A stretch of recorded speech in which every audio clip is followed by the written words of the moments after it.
I hear the Lord say, fruit, fruit, fruit. I keep hearing with intensity from the Lord, fruit, fruit, fruit. You will bear fruit. You will bring forth fruit. You will not cast your fruit before its time, as it says in Malachi 3:11. And the time for fruit is nigh. As it says in James 5:7, therefore be patient, brethren, until the coming of the Lord. See how the farmer waits for the precious fruit of the earth, waiting patiently for it until it receives the early and the latter rain. You also be patient, establish your hearts, for the coming of the Lord is at hand. As it says in 2 Corinthians 9:10, now may he who supplies seed to the sower and bread for food supply and multiply the seed you have sown and increase the fruits of your righteousness, while you are enriched in everything for all liberality, which causes thanksgiving through us to God. He has established a firm foundation with you, so that now your fruit will not rot. Your fruit will endure. Your fruit will remain, and you will increase the fruits of your righteousness. Remember his word in John 15:2. Every branch in me that does not bear fruit, he takes away, and every branch that bears fruit, he prunes, that it may bear more fruit. The fruit the Father will cause you to bear will establish you as if there was never any gaps of time in your life. Your fruit will be in such abundance that you will forget the pain of your youth. You will forget the things that seemed lost. You will rejoice in him. As it says in Ecclesiastes 7:8, consider the end of the matter. The end of a thing is better than its beginning. The patient in spirit is better than the proud in spirit.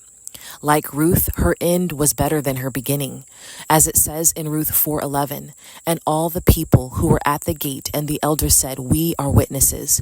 The Lord make the woman who is coming to your house like Rachel and Leah, the two who built the house of Israel, and may you prosper in Ephrathah and be famous in Bethlehem. In Hebrew, Ephrathah can be translated to mean fruitfulness, especially when all else seems exhausted.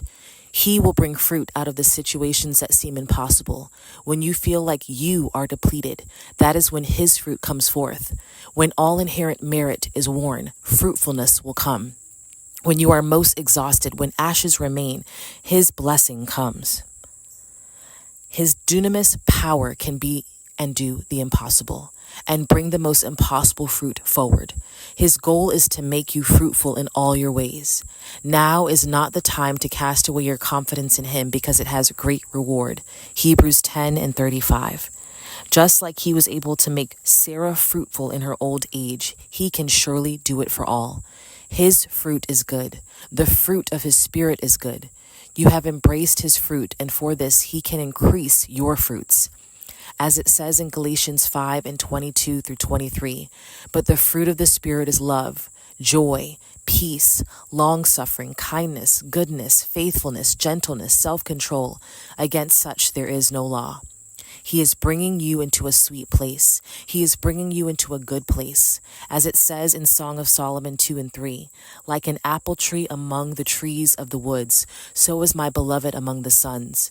I sat down in his shade with great delight, and his fruit was sweet to my taste. As it says in Song of Solomon 2:13, the fig tree puts forth her green figs, and the vines with the tender grapes give a good smell. Rise up, my love, my fair one, and come away. The bitter fruit is gone. The sweet fruit is here. As it says in Psalm 34:8, O taste and see that the Lord is good. Blessed is the man who trusts in him. He who started a thing will finish it, and it is his will and desire to do so. Remember, he is the master gardener. What he births in you will be fruitful. As it says in Psalm 127:1-3, unless the Lord builds the house, they labor in vain who build it. Unless the Lord guards the city, the watchman stays awake in vain. It is vain for you to rise up early, to sit up late, to eat the bread of sorrows, for so he gives his beloved sleep. Behold, children are a heritage from the Lord. The fruit of the womb is a reward. His reminder to you from John 15:16, you did not choose me, but I chose you and appointed you that you would go and bear fruit, and that your fruit should remain, that whatever you ask the Father in my name, he may give you. In Jesus' name, amen.